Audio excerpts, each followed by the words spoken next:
अजीज़ों, मेरी तरफ से आप सबको इस्लाम में आपको वेलकम करता हूँ डिवाइन डिलीवरेंस विद इवेंजलिस्ट वकार शाहिद। आज हम सीज़न 2 का आगाज़ करेंगे और इस सीज़न में हम एक बहुत ही अहम टॉपिक को डिस्कस करेंगे। वो टॉपिक रूहानी तरक्की है। हम एक मसीही होने के नाते रूहानी तरक्की कैसे कर सकते हैं? क्या एलिमेंट्स हैं जो हमारी रूहानी तरक्की में बहुत ज़्यादा अहम किरदार अदा करते हैं? रूहानी तरक्की के लिए हमें कौन से इक़दाम अपनाने चाहिए? वो क्या फुटप्रिंट्स हैं जिनको हम फॉलो करें तो हम स्पिरिचुअल ग्रोथ को अपनी ज़िंदगी के अंदर देख सकते? मैं आपको एपिसोड 1 में वेलकम करता हूँ। आइए हम सबसे पहले देखेंगे कि रूहानी तरक्की क्या है और ये क्यों कर हमारे लिए ज़रूरी है। 1950 में कैनेडियन एयरफोर्स ने अपनी आर्मी के लिए एक बहुत ही अहम प्रोग्राम लॉन्च किया और वो था 5 टाइम्स एक्सरसाइज जो उनको एक्टिव रखती थी। इसी तरह से जो खुदा ने मुझे रोया दी वो ये है कि हम कौन से ऐसे इक़्तिदाम को या कौन से ऐसे फुटप्रिंट्स को फॉलो करें कि हम अपनी स्पिरिचुअल लाइफ में एक्टिव रह सकें। नंबर 1 जो बात है वो ये है कि एक क्रिश्चियन को, एक मसीही को क्यों कर अपनी रूहानी ज़िंदगी के अंदर बार बार खुदा के साथ जुड़े रहना ज़रूरी है। क्या ऐसा नहीं हो सकता कि हम सिर्फ खुदा के करीब तब ही आए जब हमें उसकी ज़रूरत हो? और आज बहुत सारे मसीही ऐसा ही कर रहे हैं। लेकिन अगर आप खुदा की कुर्बत को, खुदा के फज़ल और उसके इत्मीनान को करीब से देखना चाहते हैं तो ज़रूरी है कि आप अपनी रूहानी तरक्की को बढ़ाइए, अपनी रूहानी तरक्की पर काम कीजिए ताकि आप खुदा के फज़ल और उसके इत्मीनान और उसकी बरक़ात को कुर्बत के साथ देख सकें। नंबर 1 जो पहला पॉइंट है वो ये है कि रूहानी तरक्की के अंदर हमें खुदा के कलाम के साथ जुड़े रहना बहुत ज़रूरी है।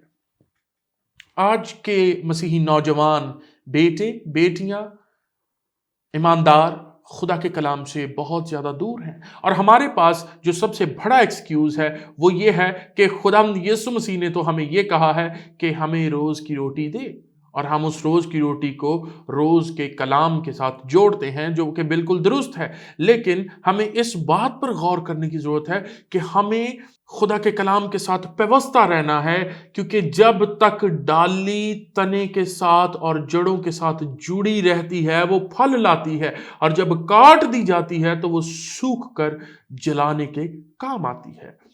पहला पॉइंट जो हम डिस्कस कर रहे हैं, खुदा के कलाम को पढ़ना और उसके साथ जुड़े रहना है।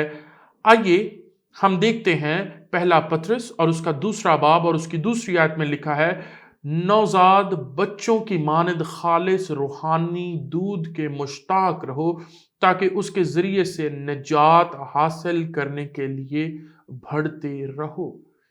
रूहानी तरक्की एक ऐसी दौड़ है, एक ऐसी वॉक है, एक ऐसी मैराथन है जो आपको अपने आखिरी सांस तक दौड़नी है, और इसमें आपको खुदा के साथ पेवस्ता रहना है और ऐसी खालिस खुराक यानी ऐसे खालिस दूध को लेना है जो आपकी रूहानी तरक्की और आपकी निजात का बाइस बने।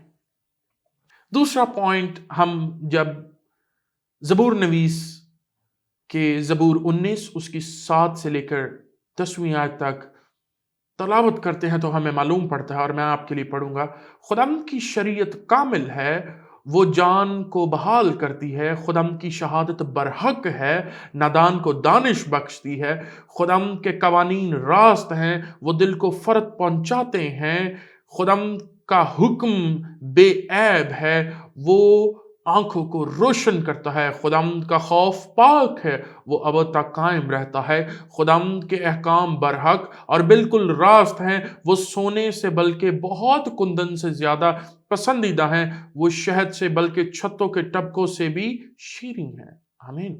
हमें मालूम पड़ता है कि खुदा के साथ, उसके अल्फाज के साथ, उसकी शरीयत के साथ, उसके मुंह की बातों के साथ, उसके कलाम के साथ जुड़े रहने से हमें कितना फजल और बरकत हासिल होती है। ज़बूर नवीस यहाँ पर खुदा के ورڈ کی, خدا کے الفاظ کی جو ویلیویشن دیتے ہیں, that is some thing superb. وہ بہت امیزنگ ہے جو آپ کے دل کو چھو لیتی ہے. تیسرا پوائنٹ ہم دیکھتے ہیں متی کی انجیل اس کا 4 باب اور اس کی 4، 7 اور 10 آیت. اس میں ہمیں پتہ چلتا ہے کہ کس طرح سے ابلیس جو ہے وہ یسوع کے پاس آ کر اسے آزما رہا ہے. اور پچھلے سیزن میں ہم نے یہ دیکھا تھا کہ جو لوگ انہولی فیتھ رکھتے ہیں, جو لوگ شیاطین جیسا ایمان رکھتے ہیں, وہ یہ جانتے ہیں کہ خدا کے کلام میں کیا لکھا ہے. اسی طرح ہم ان آیات میں پڑھتے اور مطالعہ کرتے ہیں. میں آپ کے لیے پڑھوں گا. 4 آیت میں لکھا ہے, اس نے جواب میں کہا کہ لکھا ہے کہ آدمی صرف روٹی ہی سے جیتا نہ رہے گا بلکہ ہر بات سے جو خدا کے منہ سے نکلتی ہے. یہ یسوع مسیح نے ابلیس کو جواب دیا ہے, کیونکہ ابلیس نے یسوع کو آزمانے کے لیے کہا کہ کہہ کہ یہ پتھر روٹیاں بن جائیں. اور 7 آیت میں لکھا ہے, یسوع نے اسے کہا یہ بھی لکھا ہے کہ تو خداوند اپنے خدا کی آزمائش نہ کر. 10 آیت میں لکھا ہے, یسوع نے اسے کہا اے شیطان دور ہو, کیونکہ لکھا ہے کہ تو خداوند اپنے خدا کو سجدہ کر اور صرف اسی کی عبادت کر. آج ہمیں ان پوائنٹس پر, ان آیات پر غور و فکر کرنے کی ضرورت ہے. کیا ہم صرف خدا کو پہلا درجہ دیتے ہیں, یا آج ہماری زندگی میں مادہ پرستی, مال و دولت, شہرت, انسانوں کے اندر عزت, فیم, یہ فرسٹ پریورٹی بن چکے ہیں؟ آج ہمیں اس بات پر بہت زیادہ سوچنے کی ضرورت ہے. اور ان آیات میں ہم دیکھتے ہیں کہ یسوع نے ابلیس کو جو جواب دیے ہیں وہ خدا کے کلام کو استعمال کرتے ہوئے جواب دیے ہیں. 4 پوائنٹ, زبور نویس 119 زبور اور اس کی 11 آیت میں کیا کہتے ہیں؟ لکھا ہے کہ میں نے تیرے کلام کو اپنے دل میں رکھ لیا تاکہ میں تیرے خلاف گناہ نہ کروں. جب ہم خدا کے کلام کے ساتھ پیوستہ رہتے ہیں, خدا کے کلام کو دیکھتے, پڑھتے, سیکھتے ہیں, تو ہمیں خدا کے کلام سے یہ فضل حاصل ہوتا ہے کہ ہم ہر وقت اس کے ساتھ جڑے رہیں. اور ہمیں یہ فضل حاصل ہوتا ہے کہ ہم پر خدا کا روح ٹھہرا رہے, پاک روح ہماری زندگی کے اندر آپریٹ کرتا رہے.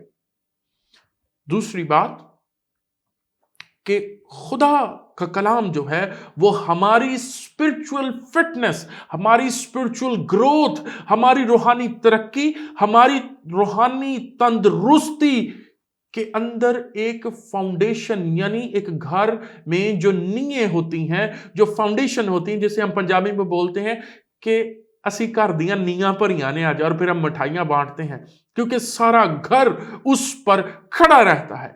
اسی طرح خدا کے کلام کا مطالعہ کرنا, خدا کے کلام کو پڑھنا, خدا کے کلام سے سیکھنا آج ہماری روحانی تندرستی کی ایک بہت زیادہ بڑی فاؤنڈیشن ہے. اور اس فاؤنڈیشن کے کیا کردار ہیں؟ ہمیں یہ معلوم ہے کہ جب گھر کے نیچے جو فاؤنڈیشن بنائی جاتی ہیں, نییں بنائی جاتی ہیں, وہ گھر کو کھڑا رکھتی ہیں. لیکن ہم دیکھتے ہیں کہ خدا کے کلام کا مطالعہ کرنا, خدا کے کلام کو پڑھنا ہمارے لیے کیوں ضروری ہے, اور یہ ہماری روحانی تندرستی اور روحانی زندگی کے اندر کیا کردار ادا کرتی ہیں. آئیے میرے ساتھ دیکھیے. خدا کے کلام کو پڑھنے سے, روزانہ اس کا مطالعہ کرنے سے آپ کی زندگی کے اندر آپ کو معلوم پڑتا ہے کہ ہر روز خدا اپنے وعدوں میں سچا ہے, اور وہ آپ کے ساتھ ہر روز اپنے وعدوں کو ظاہر کرتا ہے, اور آپ کے ساتھ اپنے وعدوں کے ذریعے سے گفتگو کرتا ہے کہ میں آج بھی تیرے ساتھ ہوں. دوسرا پوائنٹ, اس کو سلو پڑھیے, خدا کے کلام کو آہستہ پڑھیے. آپ کا ٹارگٹ یہ نہیں ہونا چاہیے کہ میں نے 1 ہفتے کے اندر متی کی انجیل کو فنش کرنا ہے, ریڈ کرنا ہے. آپ کا ٹارگٹ یہ ہونا چاہیے کہ میں نے متی کی انجیل میں سے پڑھ کر خدا کے کلام میں سے سیکھنا ہے, اور میں نے اس پر میڈیٹیٹ کرنا ہے, دھیان لگانا ہے, تاکہ میں لائق طور پر سیکھ سکوں. اور پھر خدا کا روح یعنی پاک روح آپ کو حکمت اور دانائی دے گا کہ آپ اسے سیکھ سکیں. تیسرا پوائنٹ, جب آپ خدا کے کلام کو پڑھیں تو اپنی پروگریس کو دیکھیں کہ آپ خدا کے کلام کے ساتھ پیوستہ رہنے سے, اس کا مطالعہ کرنے کے ساتھ ساتھ اپنی زندگی کے اندر کس طرح प्रोग्रेसिव होते जा रहे हैं, प्रोग्रेस कर रहे हैं, आगे बढ़ते जा रहे हैं। चौथी बात, इसको रोजाना पढ़िए और ध्यान लगाकर पढ़िए कि आप क्या पढ़ रहे हैं। आज के एपिसोड में इतना ही। देखते रहिए पीस जनरेशन ब्रॉडकास्ट। इस एपिसोड में मैं आपके लिए क्वेश्चन छोड़ता हूं, क्या आप अपनी रूहानी जिंदगी में खुदा के कलाम के साथ व्यवस्था है? क्या आप अपनी रूहानी जिंदगी में खुदा के कलाम का मुतालिया कर रहे हैं ताकि आप रूहानी तरक्की की तरफ और ज़्यादा राग़िब हों और अपनी रूहानी तरक्की में बढ़ते जाएं? God bless you.